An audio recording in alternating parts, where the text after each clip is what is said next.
Since 1901, the Nobel Prize for Literature has been awarded to 120 writers from all around the world. Some of the earliest have long been forgotten, but a few of them are still read today.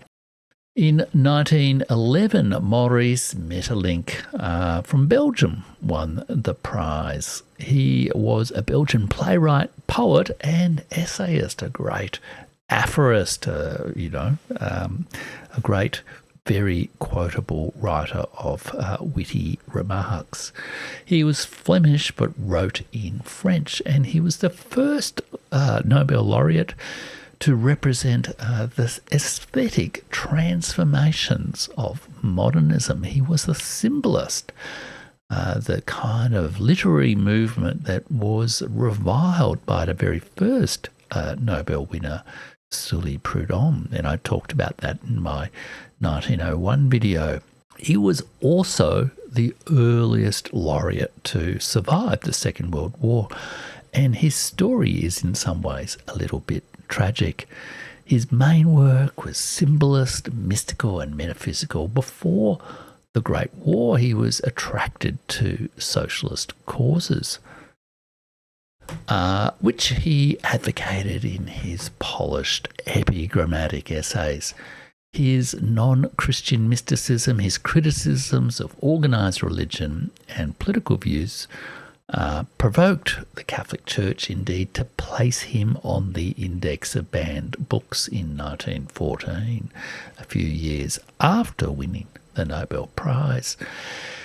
He made his reputation in the late 19th and early 20th century as a dramatist, but in the early 20th century he suffered a period of major depression, which he worked his way through by writing an enigmatic essay that described the characteristics of flowers, the intelligence of flowers.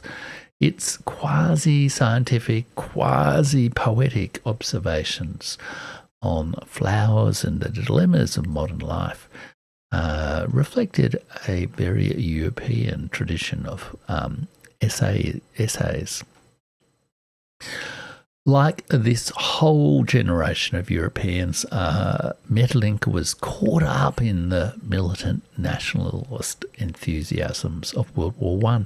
He indeed, in 1914, sought to enlist in the Belgian French armies, but was denied access to the killing fields mercifully, because of his age.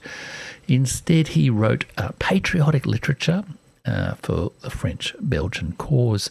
After 1920, he wrote little for the theatre and tended to focus on his essays on occultism, ethics and natural history. In 1940, he fled Belgium to the United States of America via Lisbon to escape the marching Germans, but he did not like the culture of America much and returned to Nice after the war, where he died in 1949.